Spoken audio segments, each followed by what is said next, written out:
La demarcació de costes ha anunciat que farà retirar els parcs de la platja del Port de Pollença, així com els bancs i les taules per berenar de Llanaire. Aquesta notícia no ha agradat als pollancins, que van sortir al carrer el diumenge passat per a reivindicar que Costes no els llevi aquestes zones d'oci tan característiques i tan estimades pels residents i visitants del port.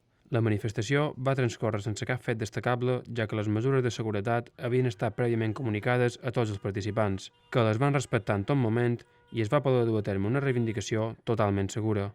La caravana de cotxes va recórrer primer el passeig del port i tot seguit alguns dels carrers més importants del municipi per després tornar a Llanaire. Els parcs infantils s'instal·laren ara fa 5 anys, durant l'anterior legislatura, i formaven part del plec de condicions de l'Ajuntament per licitar l'explotació de les platges. Complint les condicions exigides, l'Associació de Veïns del Port de Pollença instal·là els parcs, que ara són propietat de l'Ajuntament. Ara que l'Ajuntament havia de renovar l'explotació de les platges, va sol·licitar a Costes no només mantenir els parcs, sinó ampliar la zona recreativa de Llanaire i posar banys públics de temporada. Costes va denegar aquesta sol·licitud basant-se en un informe negatiu de la Conselleria de Medi Ambient.